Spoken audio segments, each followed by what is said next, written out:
Hey, what's up guys? It's Brownwoodz TCG, and today we're going to be talking about understanding the colors in the One Piece card game.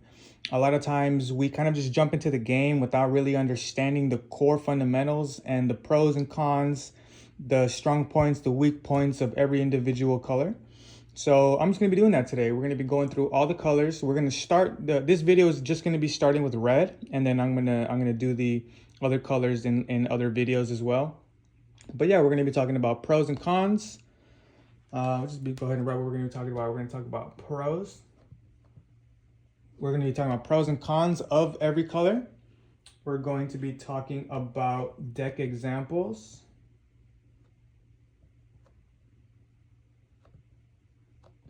Deck examples of every color. We're going to be talking about how to win. How to win with each individual color. We're going to be talking about best cards. Best cards of every color. And then to conclude it all, we're going to be talking about why play this color. Why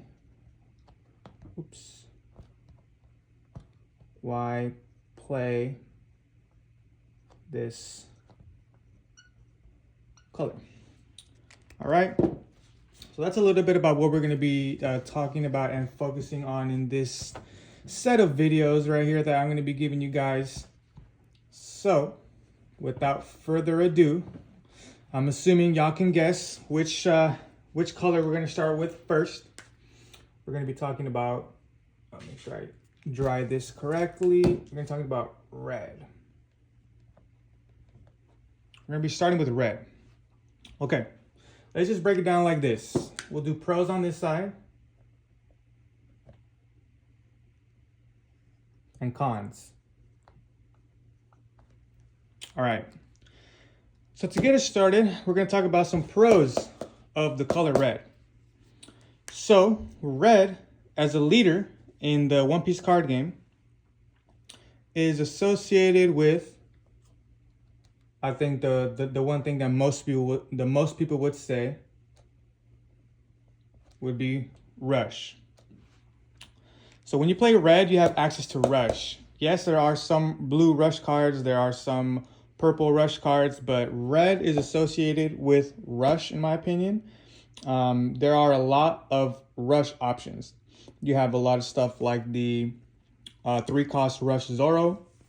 You have stuff like the Luffy rusher, the new Dragon rusher, there's a Sanji rusher, there's a couple Sanji rushers. So yeah, one pro of playing red is you're going to have access to a lot of rush cards. And that's really strong. Rush cards are really strong because on play, you can throw an attack out on play. So super strong, gives you a lot of early game tempo. That's going to be our next pro. Early pressure.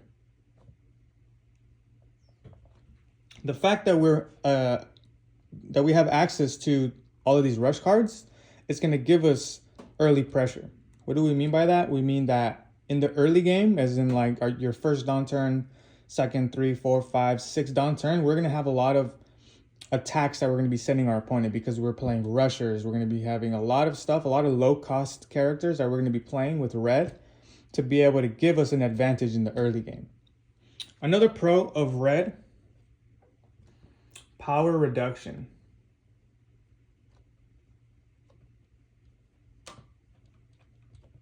Power reduction. So what does power reduction mean? It means that a character, obviously has its cost and it has its power. Red cards in specific give us the ability to manipulate our opponent's power, whether that's with cards like Gordon or cards like Otama, which we're going to talk about later on when we talk about best cards. There's a lot of cards in red that let you do minus power. There's a lot of cards that give you plus power.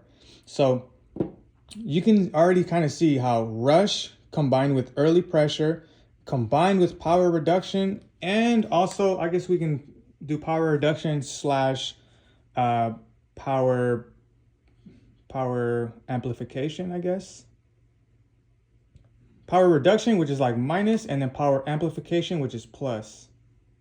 All right, so we can boost our attack up and send really high attacks with rushers, or we can reduce our opponent's power and attack into them to kind of be able to clear their board.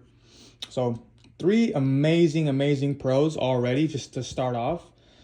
We have another one, actually. A lot of people don't really know about this, but it's called Dawn. Oh, recycle. Dawn Recycling. What is Dawn Recycling? Dawn Recycling is specifically with red. I don't think I've seen it in any other color. Dawn Recycling is going to let us play cards that say, give 1 rested Dawn to another character. Or you might have a leader that has an ability that says, activate main, give 1 rested Dawn to a character. So we're recycling Dawn, as in we can tap Dawn to play a card and recycle that rested Dawn that we already expended and still use that rested Dawn. So that's why I call it Dawn Recycle. There's a lot of cards that do this in red, like the 1-cost Nami, the new Dragon leader does Dawn Recycle, the Luffy mono red leader does Dawn Recycle. There's a Brook 2K that does Dawn Recycle. So there's a lot of different options for Dawn Recycle.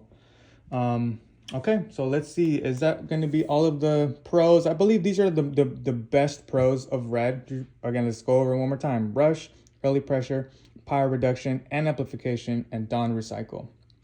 Cool. Really nice pros for red, right? Like when you see this, you're like, oh, dang, like, why am I not playing red? Okay, so now we got to talk about some of the cons. So for some of the cons, a lot of them are like, we look at the pro, right? Early pressure. So a con would be bad late game. Bad late game. What do I mean by this? So typically for red, we're going to be focusing a lot on rush and early pressure. We're going to be focusing on having a lot of small units, small bodies that are going to be sending attacks. So we are really not equipped to scale into the late game to match some of the other decks, like NL decks who scale crazy, right? Black decks who just clear your board and scale on you. So we have a bad late game. As a red deck, right, we want to be able to win the game early, right? If the game prolongs itself and goes into the late game as red, we're not going to have a good time. So bad late game is a con for red. Another con, no draw power. No draw power. So the fact that we're playing rush, the fact that we're sending a lot of pressure early and we're like pitching a lot of cards in hand to be able to send an all-out assault early, our hand size gets really small in the mid game, right?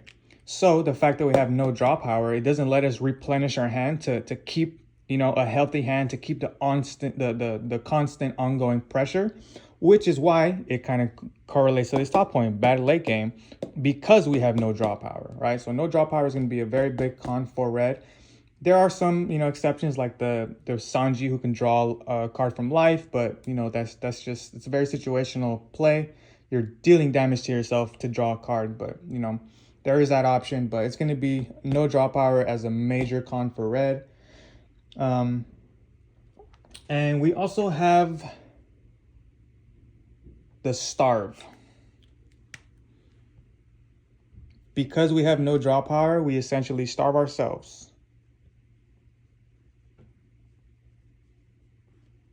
That's going to be a con. So all of these kind of tie in with each other, right? Like they all obviously are all meshed together. There is no one without the other. Bad late game, because we have no draw power, and the fact that we have no draw power, we essentially starve ourselves and we lose our hand size. And then, we have no method to protect ourselves and also no further plays once we progress past the mid game. So that's going to be the general pros and cons for red, in my opinion. What we can talk about next would be, so if you guys wanted to write that down, I don't know if you guys are taking notes or not, you can. This is some pretty valuable information right here. The main reason why I'm doing this video, to be honest, this video series is because when I first started playing the game, there was nobody doing stuff like this. Like there was nowhere that I could go and just learn about the game. So this is kind of my way of giving back to a game that I love so much, you know, and just want to help you guys get better. So moving on. Best cards. Best cards in red. So, to start it off, we are going to just talk about some of the best cards in red. So, to kick it off, we're going to talk about Shariah. Shariah is a blocker.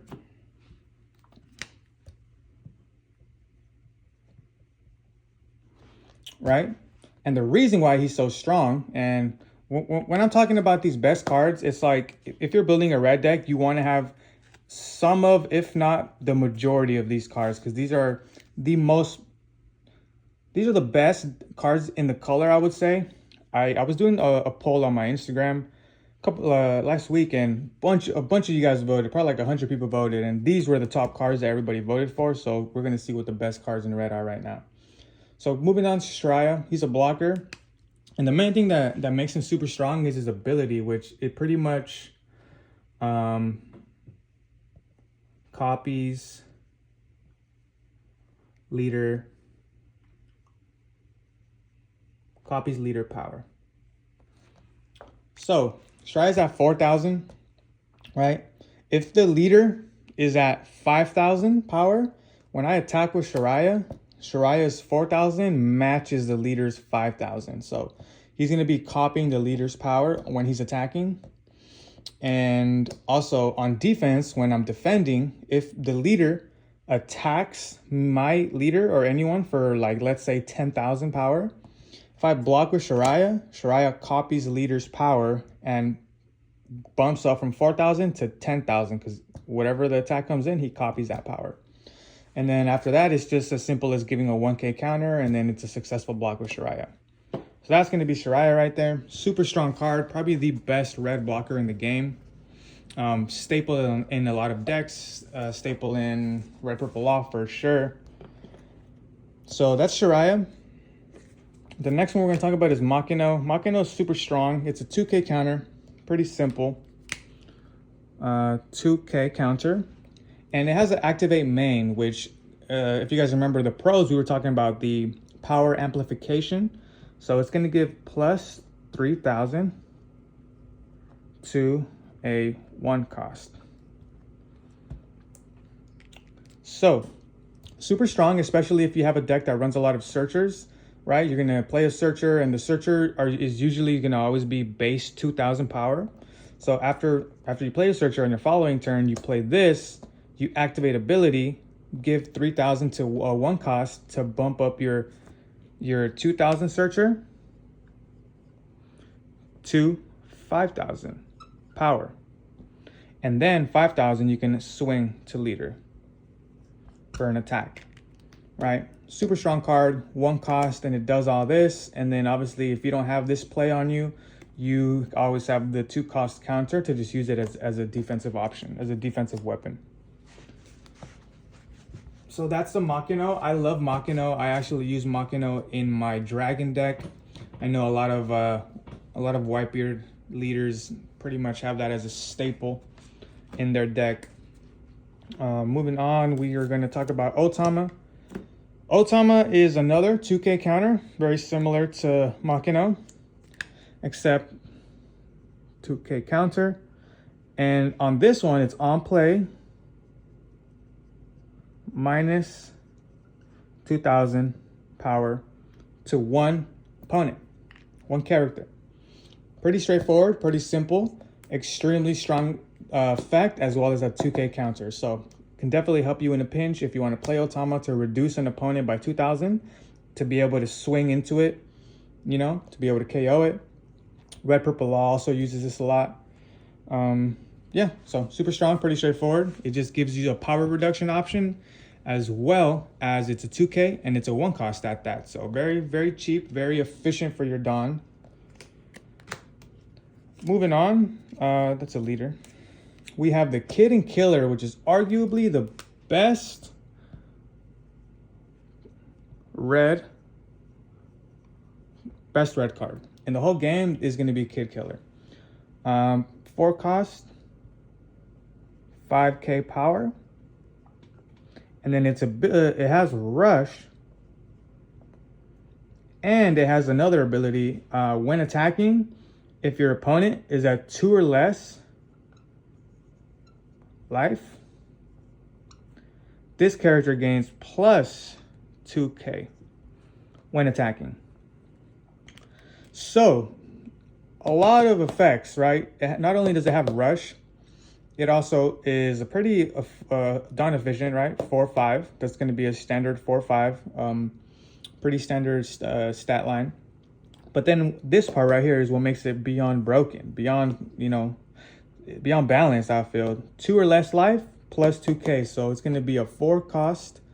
Instead of 5K, it's going to be 7K power. Super strong 7K power card, only going to be 4 cost. So that's pretty much why it's the best card in the game. Very simple. It's just, its stat lines is crazy. It's super strong. Catch your opponent off guard with it a lot. So that's going to be Kid Killer right there. And then moving on, we're going to have the Rush Luffy. Another one of the best cards in red. Rush.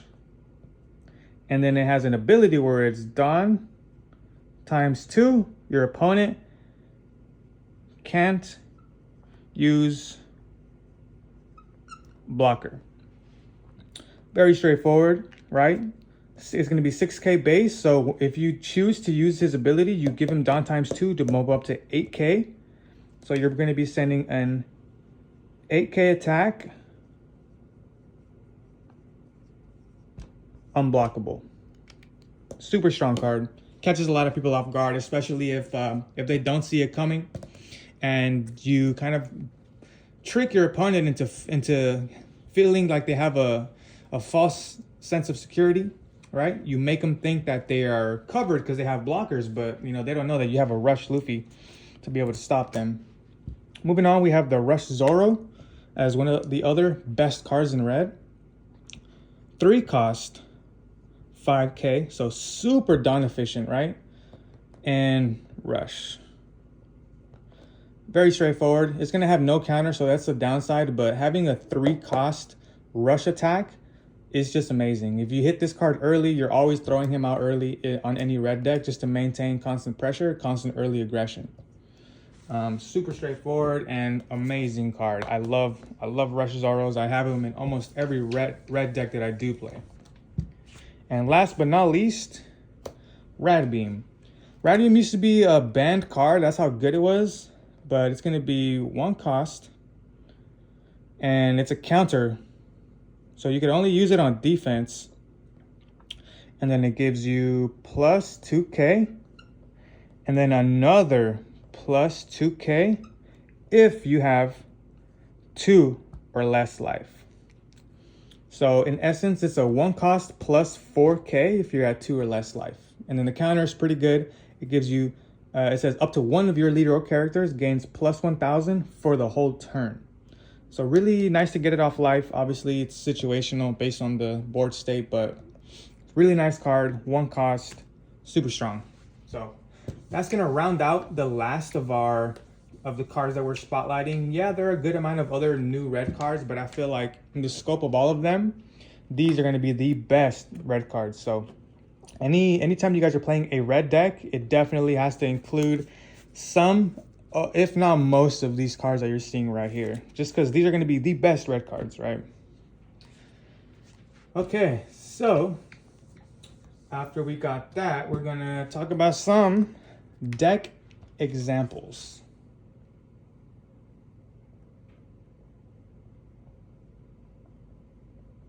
So now I've told you guys the pros and cons of red decks. I've told you guys some of the best cards in red. Now I'm going to talk to you about some of the red leaders that you guys, so you guys can know about them. Zoro, Dragon. We're only talking about mono red, by the way. I'm going to be talking about split colored leaders in a different video, but right now we're just focusing on the core fundamentals of just every individual color. We have Whitebeard, and then we have Luffy. So these are some examples right here, right? So for Zoro, we can just talk about it. Zoro is going to be a 5,000 power leader, 5 life. So what his effect is it is Dawn times 1.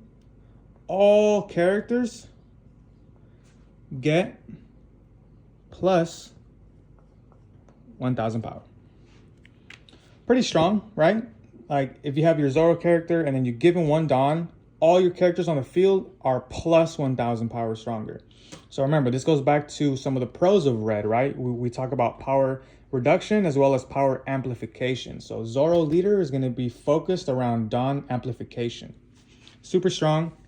His whole playstyle revolves around flooding the board with very small units like 3,000 to 4,000 power. And after that, you're just going to give 1 Dawn to your leader and bump them all up by 1,000. So Zoro's strategy is very to flood his board very early and to send a bunch of attacks your way and just to try to end the game early. Moving on, we're going to talk about Dragon, which I have right here. So Dragon's ability, he's one of the new ones. It's activate main, give up to 2 of your total currently given Dawn to 1 of your characters. So if you guys remember on the pros, one of the pros was Dawn Recycle. So Dragon is going to be Dawn Recycle, whereas, Zoro was power amplification. Dragon is going to be Dawn Recycle. Super strong card, right? You essentially add 2 Dawns to your leader and you swing 7k, right? Swing 7. And then you're going to activate your main, activate ability. So you're going to grab those two Dawn that are attached and give them to a character that you have on the field and pretty much recycle those 2 Dawn and give them to another character. Recycle and then swing again.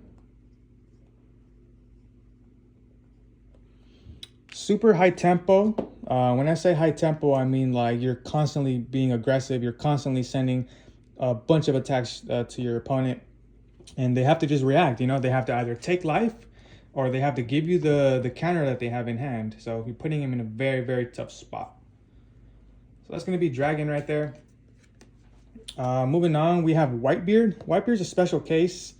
I feel like every color definitely has its own like special case. Special case playstyle, special case leader. So Whitebeard is going to be a 6k power and 6 life. But his ability is every turn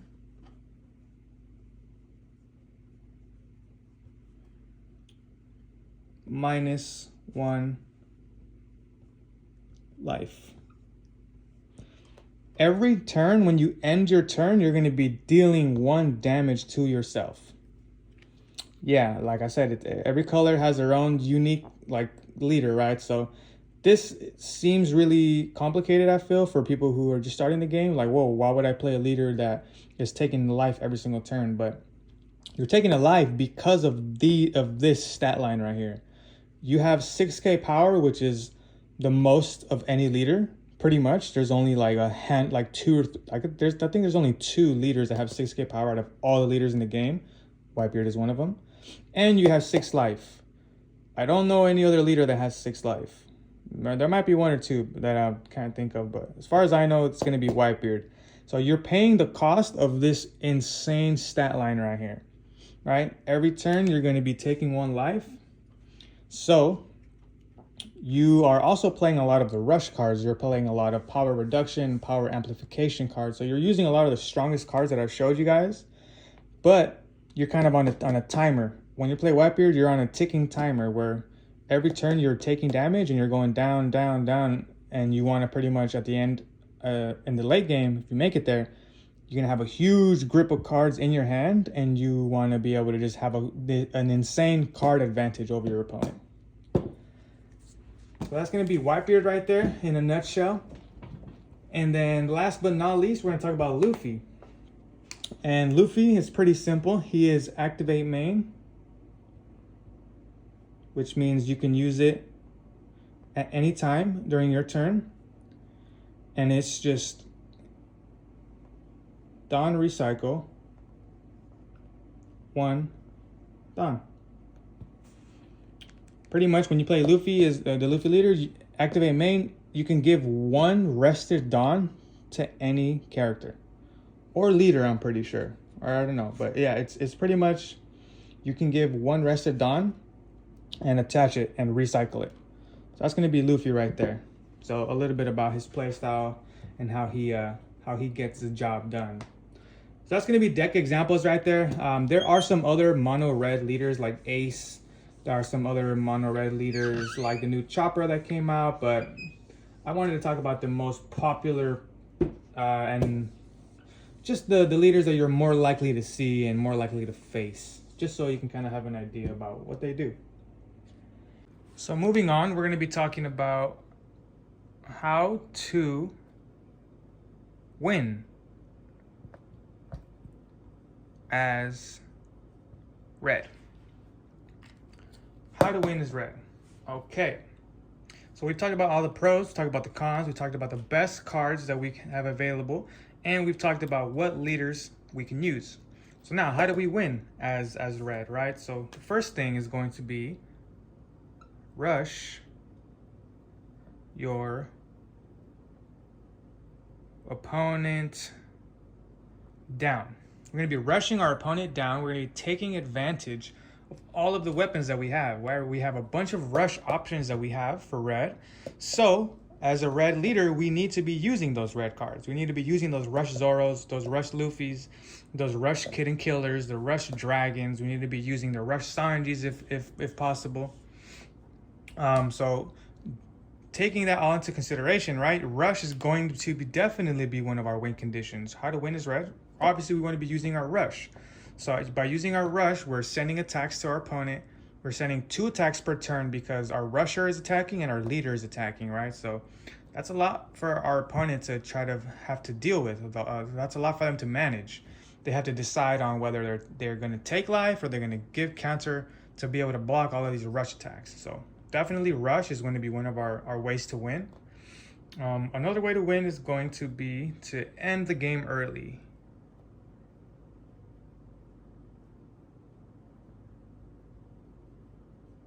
End the game early. What do I mean by this? Again, right? Since we're playing rush, since we're playing such a high early game tempo, we don't want to go into the late game because we're going to lose in the late game. We're going to get outscaled by big raid boss characters.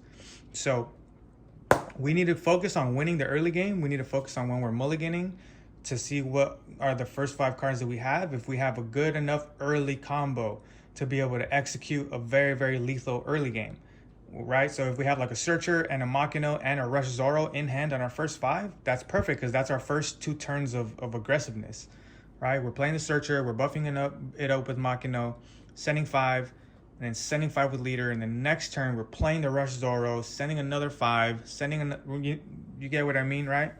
So we need to end the game early, and this all depends on what we draw in our first 5 cards.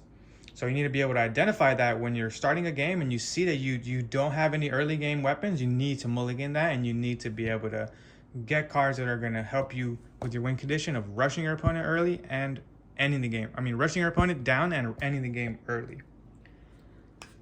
Another win condition for red is to flood the board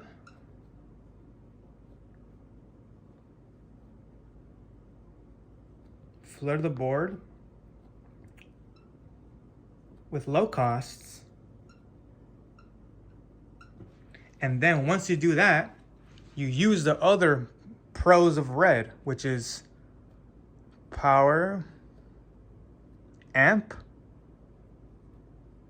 which we're going to be increasing our character's power and swinging. So we're going to flood the board with low costs, like 2,000 power or 3,000 power cards, and then we're going to buff them up with the cards we have available, like the Machinos, right? And we're going to be swinging and doing damage like that. Also, we are going to be flood the board with low cost, and yeah, so we're going to be flooding the board, power them up, and swing. That's going to be another one of our win conditions. And so that's going to be pretty much our three most important things that we need to be paying attention to when we're playing red, right? If I'm playing a red Zorro, I'm focused on flooding the board early with my low costs, powering them up and attacking.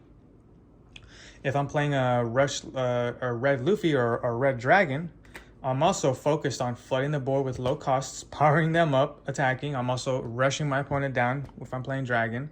I'm ending the game early if I'm Dragon. The only exception to this would be Whitebeard, right? Because Whitebeard doesn't necessarily want to, or he doesn't necessarily, he doesn't really end the game early. Whitebeard is comfortable with going into the late game, but Whitebeard also definitely pays attention to these win conditions. Whitebeard runs a bunch of rush, so Whitebeard also rushes his opponents down. Whitebeard also floods the board with low costs, like his Searchers, his Izos, his Namis, and he also plays the Machinos, he plays the Sanjis, so he definitely has low cost, low end characters, and buffs them up, and also takes advantage of this other win condition. So that's going to be some really quick rundown, or a really quick rundown of some win conditions for red. You definitely want to be trying to hit these. So if you're not winning games as red, if you're losing, you're probably not taking advantage of your rush cards. You're probably letting the game progress too much into the mid and late game. You're not focused on ending the game early. If you're losing games as red, you're also not probably taking advantage of all of the low cost characters and also of our power amplification cards, as well as our power decreasing cards as well, to be able to clear some of that board. So yeah, these are some of the win conditions for red. Right, so now that we got that out of the way, I kind of gave you guys all the information you needed to know about red, right? We talked about pros, talked about cons, we talked about leader examples, we talked about how to win. Now, we're going to talk about the last thing. The last point I want to make is why play red. There are a bunch of colors in this game. There are 6 different colors. So why play red? Right? I'm going to tell you guys why. You play red if you like quick games. Right? In general, red is going to be the fastest accelerating color. Right? Off the gate, you're already straight out the gate, you're already exuding an insane amount of pressure. You're threatening with rush, you're threatening with Machino, you're threatening with flooding the board. So quick games are definitely going to be a reason why you play red. If there's a lot of decks that you play against in your locals that like to scale and go into the late game, red is definitely a card that counters that whole playstyle, because you're disabling them. You're not letting them get to the late game because we're ending the game early, right? Quick games. That's going to be a reason why we play red. Another reason to play red is if in general your whole play style and your whole approach is just aggressive / rush. Excuse my handwriting, I'm writing fast, all right? I can read it, so hopefully you guys can read it too. Aggressive and rush. So pretty much what I mean by this is, right, you play red if you have an aggressive play style, if you have like an aggressive nature, if you like being on a constant attack, if you like, you know, putting your opponent into a corner and like flooding him and surrounding him and having your opponent kind of feel very trapped and feel very uncomfortable. The aggressive play style, if you identify with a lot of things that we were talking about in the pros and stuff like that, this is going to be the deck for you to play. if you prefer something slower, if you don't like the early aggression, if you prefer something more controlled, something a little bit more less volatile, I would say, something a little bit more solid and stable, then red is probably not going to be your color. Because red, we're focused on early aggression. We're trying to end the game early, right? The whole deck is revolved around that. And then the last reason why you should play red is you don't have to think too much.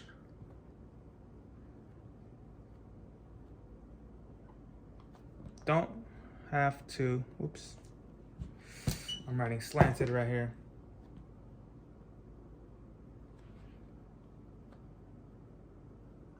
Don't have to think too much. Slash, it's pretty easy, right?